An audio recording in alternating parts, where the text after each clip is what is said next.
ইসলামে অ্যাকচুয়ালি পুরুষত্বটা কি বোঝায়, পুরুষত্বের ইতিহাসটা কি, এবং বর্তমানে কেন আমরা এমন অধপতিত হলাম, এই বিষয় নিয়ে মূল্যবান বক্তব্য দিতে মঞ্চে আসছেন উস্তাদ জাকির মাসুদ হাফিজাহুল্লাহ। আলহামদুলিল্লাহ ওয়াসসালাতু ওয়াসসালামু আলা রাসূলিল্লাহ ওয়া আলা আলিহি ওয়া সাহবিহি আজমাইন। আপনারা কি কথা শুনতে পারবেন তো? মনোযোগ আছে? যাক আলহামদুলিল্লাহ, আল্লাহর শুকরিয়া। আচ্ছা, যারা দাঁড়িয়ে আছেন কাইন্ডলি একটু বসে যেতে পারেন, আর কারো প্রয়োজন থাকলে তিনি উঠে যেতে পারেন, কোনো সমস্যা নেই ইনশাআল্লাহ। রিল্যাক্স মোডে বসেন, যাতে অল্প কিছু সময় আলোচনা হলে সেটা যাতে আমরা বুঝতে পারি ইনশাআল্লাহ।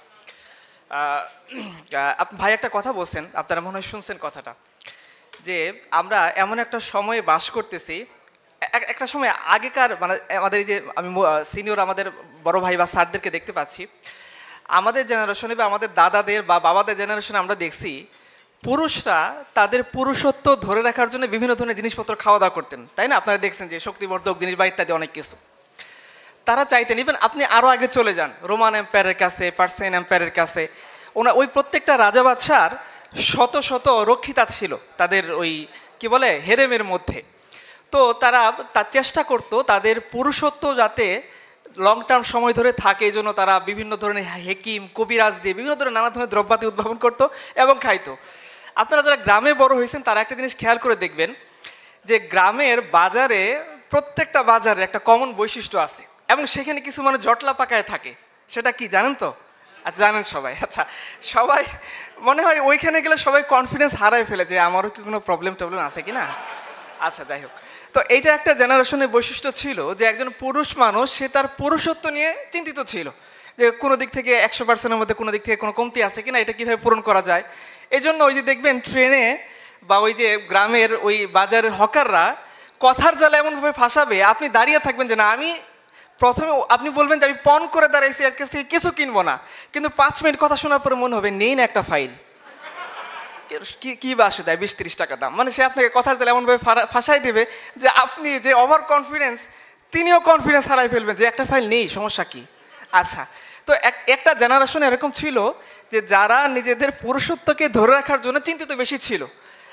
আমরা এখন 2023-24 সালে দেখতেছি এমন একটা জেনারেশন সৃষ্টি হয়েছে যারা তাদের পুরুষত্বের চিহ্ন মুছিয়ে ফেলার জন্য সার্জারি শুরু করে দিয়েছে এবং বলতেছে এটা আমাদের আন্দোলন। আমরা পুরুষত্ব যে আমাদের আল্লাহ সুবহানাহু ওয়া তাআলা সৃষ্টিগতভাবে যে সমস্ত বৈশিষ্ট্য দিয়েছেন এগুলো আমরা শরীরে রাখতে চাই না। আমরা সার্জারি করে হোক, হরমোন থেরাপি নিয়ে হোক, বা যে কোনো মূল্যে হোক, বা সার্জারিও করতে পারতেছি না, হরমোন থেরাপি নিতে পারতেছি না, আমি এখন বলবো আমি জেন্ডার কনফিউজড। আমি নিজেই জানি না যে আদতে আমি পুরুষ না নারী, যদিও আমার দেহে পুরুষের সমস্ত অঙ্গ প্রত্যঙ্গ পুরুষের হরমোন আছে, বাট আমি নিজেকে পরিচয় দিচ্ছি কি আমি কনফিউজড। সো আমরা এরকম একটা হাস্যকর যুগে বাস করতেছি, এবং কষ্টের ব্যাপার হলো যে এই হাস্যকর জিনিসটাকেই আমরা এখন বানাই ফেলছি মেইনস্ট্রিম মুভমেন্ট, আন্দোলন। এবং আপনারা যারা পশ্চিম বলে পূজা করেন বা যারা করে তারা দেখবেন যে পশ্চিম এখন এটাকে চাপিয়ে দেওয়ার জন্য বিভিন্নভাবে চেষ্টা করতেছে। পৃথিবীর ইতিহাসের এর চেয়ে হাস্যকর জিনিস আর কি হতে পারে যে একজন পুরুষ তার সব কিছু আছে কিন্তু সে বলতেছে যে না ভাই আমি পুরুষ না, আমি কনফিউজড, বা এর চেয়ে বেশি যে না ভাই আমি নারী, আমার সাথে নারীর মতো বিহেভ করতে হবে। এবং আরও কতটা অধপতন হয়েছে আপনারা দেখেন, এই যে আপনারা রিসেন্ট হয়তো সম্ভবত জাপানের ওই ভিডিওটা দেখছেন, একটা ছেলে সে নিজেকে দাবি করছে সে কুকুর, তো সার্জারি করে সে কুকুর হয়ে গেছে, তাই না? এরকম একটা হাস্যকর যুগে আমরা বাস করতেছি, এবং আমরা এটা না মেনে নেওয়ার কারণে আপনারা দেখছেন ঘানাতে এবং আফ্রিকার বিভিন্ন কান্ট্রিগুলোতে তারা LGBTQ+, যেটার মধ্যে এই আন্দোলনটা সামিল, যেখানে একজন পুরুষ নিজেকে নারী দাবি করতে পারে বা নারী পুরুষ দাবি করতে পারে, অর্থাৎ ট্রান্সজেন্ডার মুভমেন্ট, সেটা তারা অফিসিয়ালি বলছে যে আমরা এই আইনটা এখানে করতে দেব না, তো তাদেরকে ঋণ দেওয়া বন্ধ করে দিচ্ছে, তাদের উপর অর্থনৈতিক নিষেধাজ্ঞা আরোপ করছে, ইত্যাদি ইত্যাদি ইত্যাদি। তার মানে আপনি চিন্তা করেন যে কতটা হাস্যকর যুগ আমরা, যে একজন পুরুষ সে দাবি করবে নারী, সেটা আমাকে মেনে নিতে হবে, আমি যদি না মেনে নিই তাহলে আমাকে জেলে পুরে ফেলা হবে এবং বলা হবে এটা কি ব্যক্তি স্বাধীনতার পরিপন্থী। এবং আপনারা একটা কথা শুনছেন না যে আমার ধর্মীয় অনুভূতিতে আঘাত, আমার ব্যক্তিগত অনুভূতিতে আঘাত। আচ্ছা, একটা ব্যক্তি যদি ধর্মের বিরুদ্ধে কিছু করে আমরা কি আঘাত পাই না? পাই না কি পাই না? একটা ছেলে যদি সে অন্যায় কাজ করে, ব্যভিচার করে, আমাদের ধর্মীয় অনুভূতিতে আঘাত লাগে না? তাহলে এই অনুভূতিতে আঘাত লাগার বিচার কে করবে? একটা ছেলে সে ট্রান্সজেন্ডার হতে চায়, তাকে বাধা দিলে তুমি বলবা তুমি তার পার্সোনাল যে ওপিনিয়ন আছে, পার্সোনাল যে অনুভূতি আছে, এটাতে তুমি আঘাত করতেছো, তোমার বিচার হওয়া উচিত। তাহলে ওই ছেলেটা যে নিজেকে পুরুষ হওয়া সত্ত্বেও নারী দাবি করে, পুরুষ হওয়া সত্ত্বেও সে দাবি করে সে নারীদের ওয়াশরুমে যাবে, পুরুষ হওয়া সত্ত্বেও সে দাবি করে সে নারীদের হোস্টেলে থাকবে, সে যখন আমাদের সামাজিক মূল্যবোধকে আঘাত দেয় তখন আমরা বিচার চাইতে পারি না? পারি না। তখন আমরা বিচার চাইতে গেলে আমাদেরকে হারুন আঙ্কেল ফোন করবেন যে হুজুর লেকচার শেষ করে দেখা করে যাইন, আমাদের ভাত খাইতে দাওয়াত দিবে আর কি। ঠিক আছে, তো আমরা পারি না আসলে, এটা আমাদের সমাজ এরকম অবস্থায় পৌঁছাইছে। তো এখন আমরা এই সমাজকে কি বোঝাবো যে পুরুষত্ব কাকে বলে? এই সমাজকে যদি বোঝাই যে তুমি বাজ পাখি হও, সে বলবে না আমি কাক হতে চাই, আমি কাকেই সন্তুষ্ট, তাই না? যে আমি কাক হতে চাই। ইকবাল কবিতার মধ্যে বলছেন না, পরওয়াজ হে দোনো কি ইসি এক ফিজা মে, কারগাস কা জাহা অর শাহিন কা জাহা অর। যে দুজন বাস করে একই টেরিটরির মধ্যে, পাখি সে এভিয়ান স্পিসিস, যেমন ইগল সেও এভিয়ান স্পিসিসের অন্তর্ভুক্ত, বাজ পাখি সেও এভিয়ান স্পিসিসের অন্তর্ভুক্ত, কাক সেও এভিয়ান স্পিসিসের অন্তর্ভুক্ত। বাট কাকের যে ইন্টেনশন, সে যাইতে যাইতে ডাস্টবিনের দিকে চলে যায়, আর বাজ পাখির যে ইন্টেনশন, সে চলতে চলতে আকাশের উপরে উঠে পড়ে এবং সে চিন্তা করে এটাই আমার পুরুষত্বের পরিচয়ক, যে আমি উঠতে উঠতে একেবারে প্রথম আসমানের যত উপরে চলে যেতে পারি, এটাই আমার শক্তিমত্তার পরিচয়ক। কিন্তু কাক মনে করে যে না, এটার মধ্যে শক্তিমত্তার পরিচয় নাই, শক্তিমত্তার পরিচয় হলো মানুষের কানের কাছে কা কা করা এবং যেতে যেতে যেতে যেতে খাবার অন্বেষণের জন্য ডাস্টবিনের কাছে পৌঁছে যাওয়া। তো কেউ যদি কাক হতে চায়, আমাদের কিছু করার নাই, তবে তাদেরকে অনুরোধ থাকবে আমাদের কানের কাছে তোমরা প্যা প্যা করো না। আচ্ছা ঠিক আছে, তো আমরা ইতিহাস থেকে যদি সিরাতের আলোচনা, আমরা শুধু সিরাত থেকে দুই একটা ঘটনা দেখতে চাই যে আসলে আমরা যে সময়টাকে পেছনে ফেলে আসছি অন্ধকার যুগ বলে, সেই অন্ধকার যুগে আসলে পুরুষত্ব কেমন ছিল, পুরুষগুলা কেমন ছিল, এবং তাদের যুগে তাদের অধীনে থাকা সমাজ কেমন ছিল। এবং আপনারা অনুধাবন করতেই পারবেন যে সমাজে পুরুষরা পুরুষ হিসেবে বেড়ে ওঠে, সে সমাজের নারীরা, সে সমাজের অধীনস্থরা, সে সমাজের রুলস রেগুলেশন কতটা সুন্দর থাকে আপনারা দেখতে পাবেন। আপনারা যদি একটা বলি যে ছোটোবেলা থেকে আপনারা অনেকগুলো মানে মূর্তির ছবি দেখে বড় হয়েছেন, রোমান এম্পায়ার, পার্সিয়ান এম্পায়ারের, ওইখানে আপনারা কয়জন মূর্তিকে দেখছেন যারা ট্রান্সজেন্ডার ছিল? আছে কেউ? যে সব কিছু আছে লেখা হচ্ছে না মহিলার নাম ছিলেন না। তার মানে ইতিহাস পুরুষত্বকে পরিচয় করেছে কিভাবে? পুরুষত্বকে পরিচয় করেছে সৌর্য। আমরা বলি পুরুষত্ব সৌর্য বীর্য, এটা হলো পুরুষত্বের বৈশিষ্ট্য। তার মধ্যে কি থাকবে? তেজোদ্দীপ্ত উদ্দীপনা থাকবে, দুঃসাহসিকতা থাকবে, ব্রেভারি থাকবে, অসাধ্যকে জয় করার প্রবণতা থাকবে। এগুলোতে আমরা পুরুষত্বের বৈশিষ্ট্য দেখে আসি, তাই না? আজকে আমাদের বলতেছে না ভাই ওরা পুরুষ না, পুরুষ হচ্ছে আমাদের হো চি মিন ইসলাম। আচ্ছা তাই না? তো ঠিক আছে, তা আমরা এই হো চি মিনকে বলি যে ভাই তুমি যদি তোমার কানে আওয়াজ পৌঁছায় লেকচারটা শুনো যে আসলে পুরুষ কাকে বলে, যে তোমার ড্যাশ অঙ্গটা কেটে ফেলে বা কাটতে না পারলে তুমি হরমোন থেরাপি নিয়ে নিজেকে পুরুষ দাবি করবা, বা এটা তোমার স্বাধীনতা দাবি করো। তুমি একটু দেখো যাতে তোমার একটু লজ্জা হয় যে তোমাকে আল্লাহ সুবহানাহু ওয়া তাআলা যে সৌর্য বীর্য ক্ষমতা দিয়েছিল সেটাকে কেটে তুমি কতই না ভুল করছো। আচ্ছা, তো দেখেন আপনারা জানেন যে বদর যুদ্ধের একটা কাহিনী। বদর যুদ্ধের মধ্যে রাসূলুল্লাহ সাল্লাল্লাহু আলাইহি ওয়াসাল্লাম অনেকটা অপ্রস্তুত অবস্থায় সাহাবায়ে কেরামকে সাথে নিয়ে তিনি চলে গেছেন। মূলত টার্গেট ছিল আবু সুফিয়ানের বাণিজ্য কাফেলাটাকে আক্রমণ করে এটাকে প্রতিরোধ করা, কিন্তু যুদ্ধের এলান হয়ে গিয়েছে এবং মক্কা থেকে মুশরিকরা চলে এসেছে প্রায় 1000-এর বাহিনী নিয়ে। তাদের টার্গেট কী ছিল? যে কোনো মূল্যে, আবু জহেলের কথা ছিল যে আমরা যুদ্ধ করা ছাড়া এখান থেকে যাব না। তো রাসূলুল্লাহ সাল্লাল্লাহু আলাইহি ওয়াসাল্লাম এই পরিস্থিতিতে সাহাবায়ে কেরামের সাথে পরামর্শ করতেছেন এবং ম্যাক্সিমাম সাহাবা যারা মুহাজির অর্থাৎ মক্কা থেকে তারা হিজরত করে মদিনায় এসেছেন, তাদের মতামত হলো আমরা যুদ্ধ করব। আবু বকর, উমর, উসমান, মিকদাদ রাদিয়াল্লাহু আনহুম আজমাইন।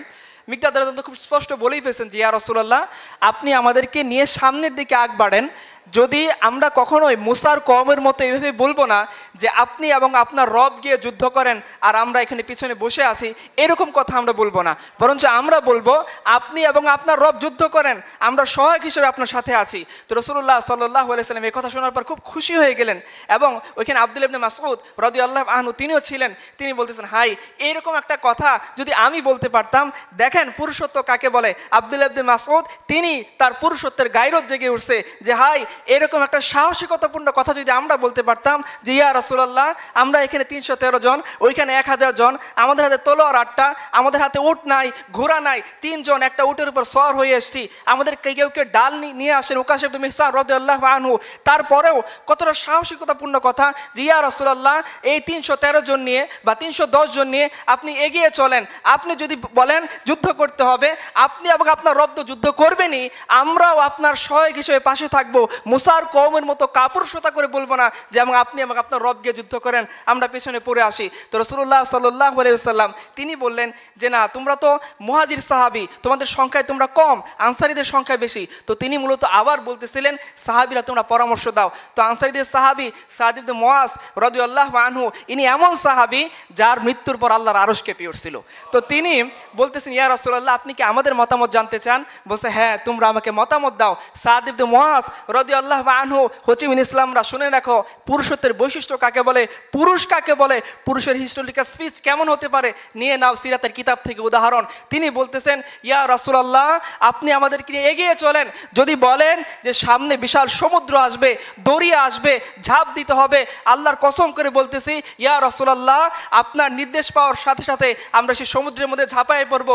ইয়া রাসূলুল্লাহ, শুধু সমুদ্র না, যদি সামনে বিশাল কোনো অগ্নিকুণ্ড থাকে আর আপনি যদি নির্দেশ দেন যে অগ্নিকুণ্ড পার হয়ে শত্রুর মোকাবেলা করতে হবে, ইয়া রাসূলুল্লাহ, আমরা কথা দিচ্ছি যে আমরা আমাদের যে ওয়াদা বায়েত আকাবার দিন আপনার সাথে করেছিলাম যে আপনাকে আমৃত্যু আমরা সাপোর্ট দিয়ে যাব, আমরা ওইভাবে আপনাকে রক্ষা করব যেভাবে আমরা আমাদের পরিবার পরিজন, আমাদের বিবি বাচ্চাকে রক্ষা করে থাকি। ইয়া রাসূলুল্লাহ, আমরা সেই ওয়াদার উপর এখন ঐক্যবদ্ধ আছি, এখনো সেই ওয়াদা আমাদের স্মরণে আছে। আপনি যদি বলেন অগ্নিকুণ্ড, সেই অগ্নিকুণ্ডের মধ্যে ঝাঁপ দিয়ে ফেলবো। এবং ইয়া রাসূলুল্লাহ, আপনি জানেন আমরা যোদ্ধা জাতি, আমরা পুরুষ জাতি, আমরা যুদ্ধ করে এই পর্যন্ত আসছি। এমন কোনো সময় হয় নাই যে জাহিলিয়াতের যুগের মধ্যে যুদ্ধ করা ছাড়া কেউ আমাদের এখান থেকে মদিনার কয়েকটা খেজুর নিয়ে যেতে পারছে। হয় আমরা তাদেরকে খেজুর দিয়ে মেহমানদারি করছি, নয়তো খেজুর আমাদের সাথে যুদ্ধ করে তাদের নিতে হয়েছে। ইয়া রাসূলুল্লাহ, সে যুদ্ধবাজ প্রবণতা এখন আমাদের মধ্যে আছে। কালকে বদরের ময়দান কায়েম হওয়ার পরে আপনাকে সামনে রেখে আমরা এমনভাবে লড়াই করব, ইনশাআল্লাহ আমাদের লড়াই দেখে আপনার চোখ জুড়াবে।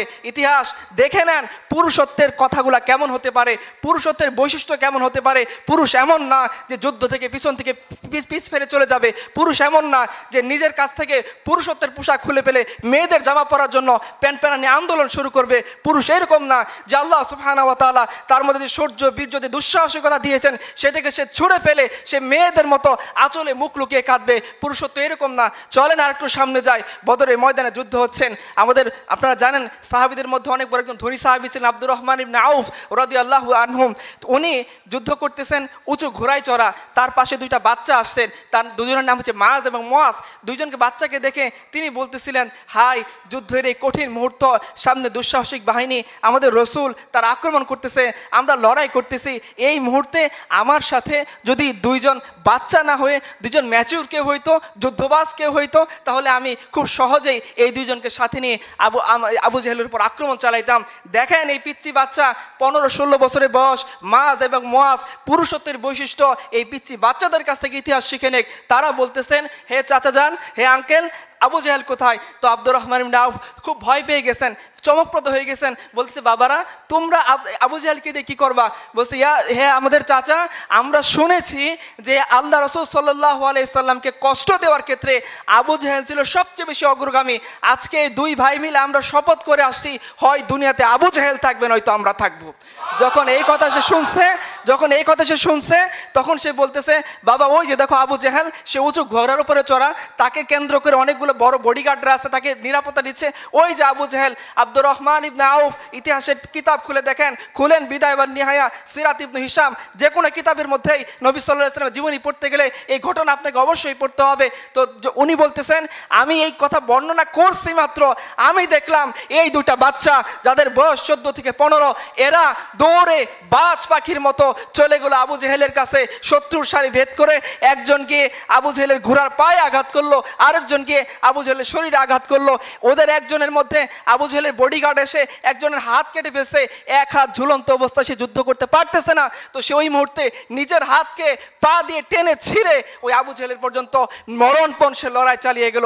ইতিহাস দেখে নেক মুসলিম উম্মার ইতিহাস কেমন হয়, মুসলিম উম্মার পুরুষগুলা কেমন হয়, মুসলিম উম্মা তার সন্তানকে কিভাবে প্রতিপালন করে। মুসলিম উম্মার সন্তানটা এমন হয় না যে তার বাইক কিনতে না পারে তার বাবা মার শরীরে আগুন ধরায় দেয়। মুসলিম উম্মার সন্তানটা ঐশী হয় না যারা নিজের ড্রাগের টাকা জোগাড় করতে না পারে বন্ধু বান্ধব দিয়ে পিতামাতাকে খুন করে ফেলে। এরকম কোন সন্তান কুলাঙ্গার মুসলিম উম্মার কাছ থেকে জন্ম নেয় না। মুসলিম উম্মার কাছ থেকে জন্ম নেয় খালিদ ইবনে ওয়ালিদ, মুসলিম উম্মার কাছ থেকে জন্ম নেয় এই সমস্ত বীর। আপনি চলে যান খালিদ ইবনে ওয়ালিদের কাছে, রোমানদের সাথে যুদ্ধ হচ্ছে, রোমানরা বলতেছে তোমরা তো আরবরা দুস্থ জাতি, অসহায় মানুষ, ক্ষুধার্ত, পোশাক নেই, তোমরা কি আমাদের কাছে পোশাকের জন্য যুদ্ধ করতে আসছো?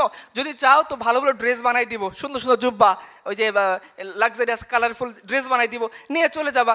যদি চাও যে তোমরা টাকা পয়সার জন্য, তাহলে বলো সবাইকে 1000 দিরহাম করে হাদিয়া দিয়ে দিই, তোমরা টাকা পয়সা নিয়ে চলে যাও। যদি ঘোরা বা তোমাদের সফর সওয়ারির দরকার পড়ে, সেটাও আমাদেরকে বলো। আমাদের অনেক বড় বড় হস্তি বাহিনী আছে, আমাদের ওট আছে, ঘোড়সাওয়ার আছে, তোমাদেরকে ভাগাভাগি করে দিয়ে দেয়।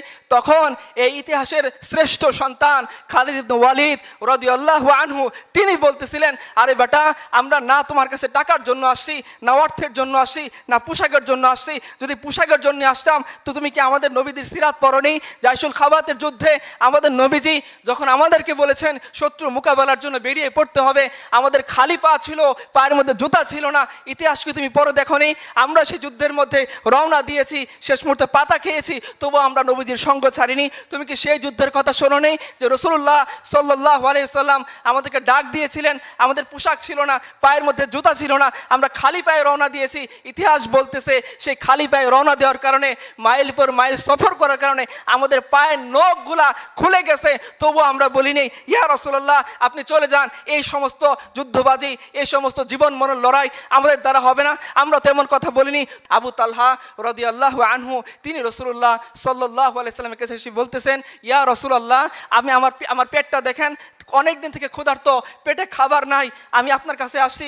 ইয়া রাসূলুল্লাহ ক্ষুধার এই তীব্রতা আর তো সহ্য হচ্ছে না, এই যে 40 হাত করে খন্দক ক্ষুধার দায়িত্ব দিয়েছেন, আপনি নিজেও খুঁড়তেছেন, আমিও খুঁড়তেছি। ইয়া রাসূলুল্লাহ খুঁড়তে খুঁড়তে ক্ষুধার যন্ত্রণায় কষ্ট হয়ে যাচ্ছে, পেটের মধ্যে যাতে গড়গড় আওয়াজ না করে, পেটটা যাতে ঠান্ডা থাকে, এই জন্য পেটের মধ্যে একটা পাথর বেঁধে রাখছি। ইতিহাস দেখেন রাসূলুল্লাহ সাল্লাল্লাহু আলাইহি সাল্লাম নিজের পেট মিবারক খুলে দেখাইছেন, হে আবু তালহা তুমি একা ক্ষুধার্ত নও, তোমার নবী সেও ক্ষুধার্ত অবস্থায় পেটের মধ্যে 2টা পাথর রেখে খন্দক খুঁড়তেছে। ওই অবস্থায় এই অবস্থায় কষ্টকর মুহূর্তে সাহাবাই কারাম ভরকে গিয়েছেন। না, এরকম পুরুষের জন্ম মুসলিম উম্মাহ কখনো দেয় না। যে পুরুষরা সামনে শত্রু দেখলে ভরকে যায়, যে পুরুষরা আমেরিকাকে দেখলে ভরকে যায়, যে পুরুষরা ইহুদিদেরকে দেখলে ভরকে যায়, এমন কোনো সন্তানের জন্ম মুসলিম উম্মাহ দেয় না। মুসলিম উম্মাহ জন্ম দেয় ইয়াহিয়া সিনারের মতো বীরদেরকে, যারা মৃত্যুর শেষ মুহূর্তে লাঠি দিয়ে হলেও প্রতিরোধ চালিয়ে যায়।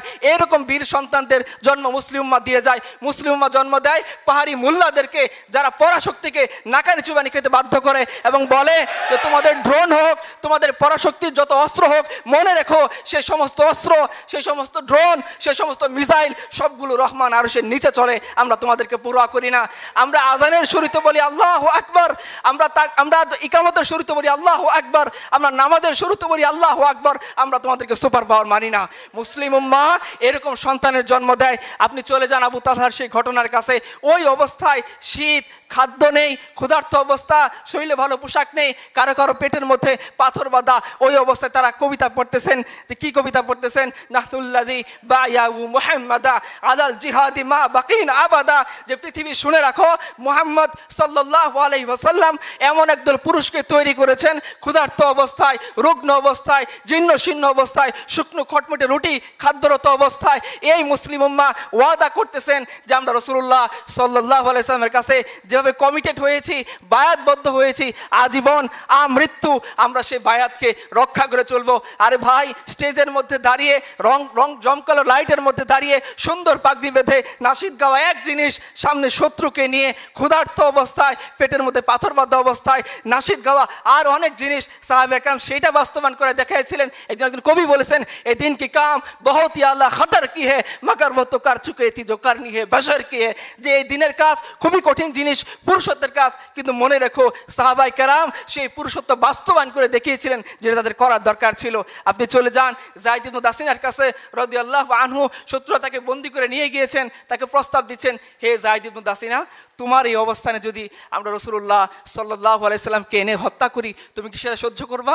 যায়েদ ইবনে দাসিনা পুরুষ, দেখেন সে পুরুষ কি বলে। আমরা হলে কি করতাম? যে বলতাম, ভাই তাড়াতাড়ি ছেড়ে দাও, তুমি তো বলছো যে রাসূলুল্লাহ সাল্লাল্লাহু আলাইহি সাল্লাম আমার এখানে অবস্থানে আসলে আমাকে ছেড়ে দিবা, আমার তো বিবি আছে, বাচ্চা আছে, ক্যারিয়ার আছে, সকালবেলা ডিউটি আছে, যাইতে হবে, তাড়াতাড়ি ছেড়ে দাও। ইতিহাস থেকে দেখেন আমাদের মুসলিম উম্মার পুরুষ যায়েদ ইবনে দাসিনা রাদিয়াল্লাহু আনহু তিনি কি বলতেছেন? তিনি বলতেছেন, আরে আমার জায়গায় এনে তুমি মুহাম্মদকে হত্যা করবা, এটা তো বহুত দূরের কথা।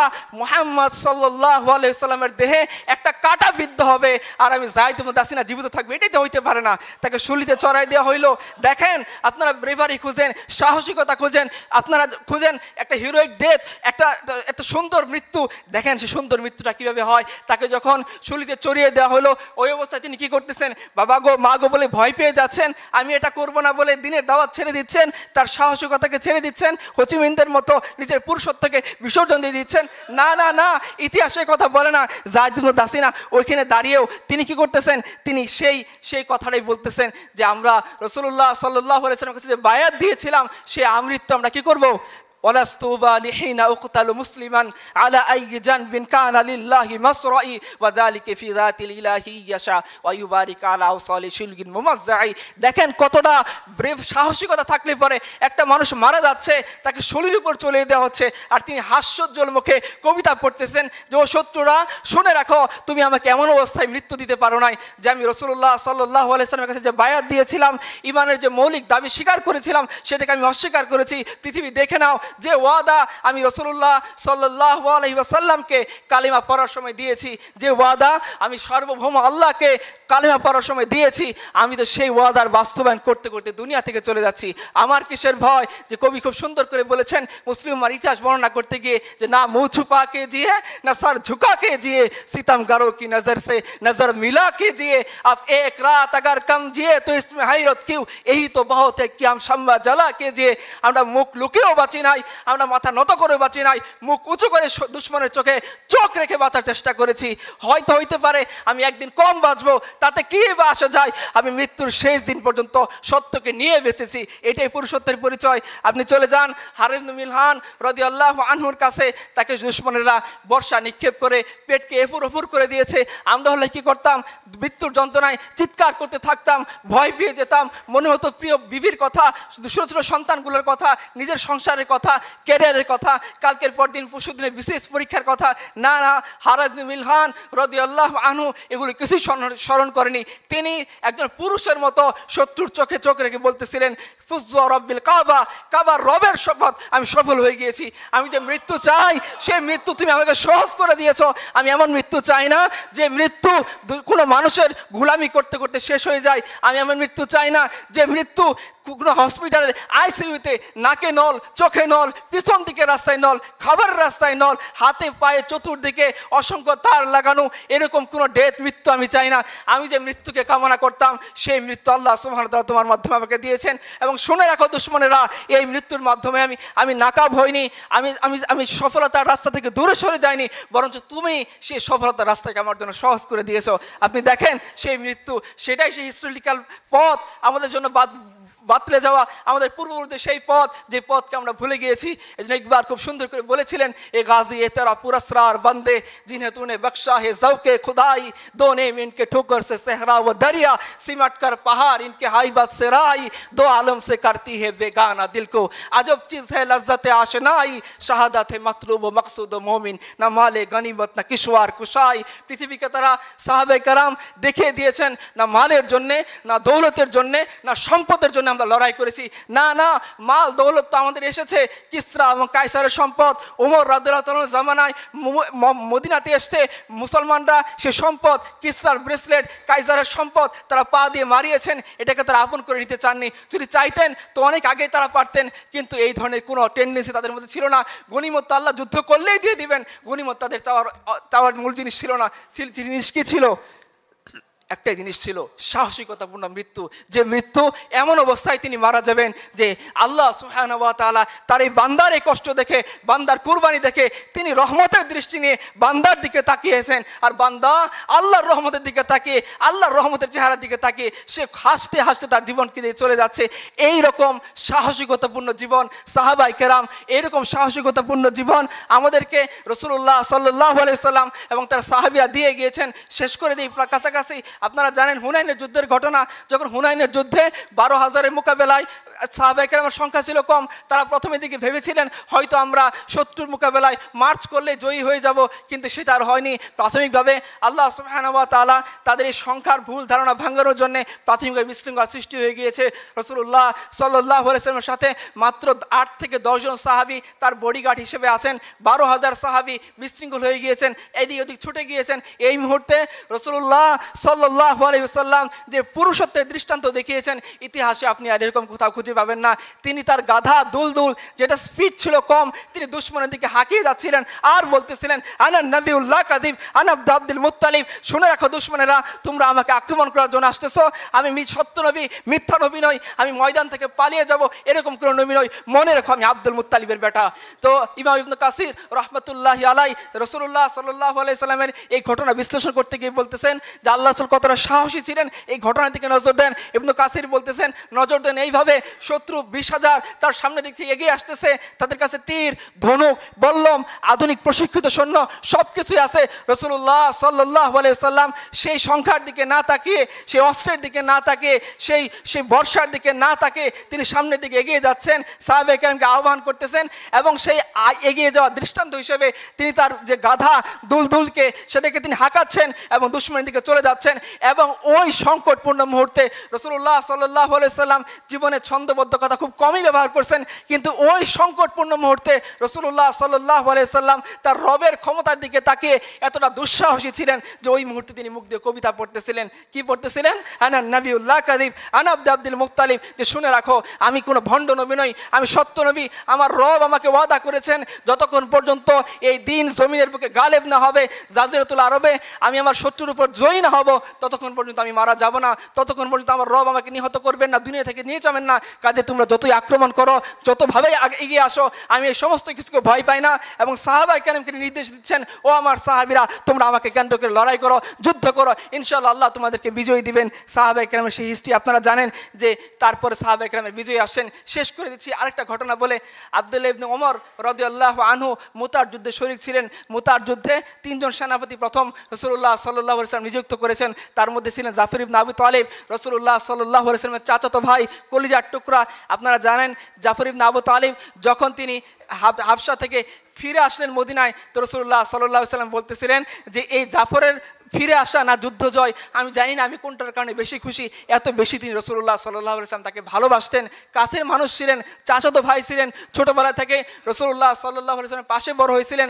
তাকে তিনি মুতার যুদ্ধের 2 নম্বর সেনাপতি বানিয়ে পাঠিয়েছেন। প্রথম একজন ছিলেন কি যায়েদ ইবনে দাসিনা, যায়েদ রাদিয়াল্লাহু আনহু, তো ওনাকে পাঠানো হয়েছে। এবং দ্বিতীয় নম্বরে ছিলেন কে? জাফর ইবনে আবি তালিব। তৃতীয় নম্বরে ছিলেন আব্দুল্লাহ ইবনে রাওয়াহা। পৃথিবী দেখে নেক যে পৃথিবী যে পুরুষত্বের পরিচয় চায়, সেই পুরুষত্বের পরিচয় এখানে কিভাবে পাওয়া যায়। যে রাসূলুল্লাহ সাল্লাল্লাহু আলাইহি ওয়াসাল্লাম এই সাহাবী যুদ্ধের মধ্যে এমনভাবে সাহসিকতার সাথে লড়াই করেছেন, আব্দুল্লাহ ইবনে ওমর সে যুদ্ধের মধ্যে শরীক ছিলেন। তিনি বলতেছেন যে আমি যখন জাফর ইবনে আবি তালিব রাদিয়াল্লাহু আনহু শহীদ হয়ে গেলেন, আমি তার কাছে গেলাম, গিয়ে তার আঘাত গণনা করলাম, আমি দেখলাম তার শরীরে 90টিরও বেশি আঘাত। আব্দুল্লাহ ইবনে ওমর বলতেছেন, আল্লাহর কসম একটা আঘাতও তার পিছন দিক থেকে ছিল না, সবগুলো আঘাত ছিল সামনের দিক থেকে। তিনি সমস্ত শত্রুর যে আক্রমণ ছিল পুরুষের মতো করে বুক পেতে তিনি সেটা গ্রহণ করতেছিলেন এবং দুশমনের দিকে এগিয়ে যাচ্ছিলেন। এভাবেই তিনি আল্লাহর দরবারে তিনি শাহাদাতের নজরানা পেশ করেছেন।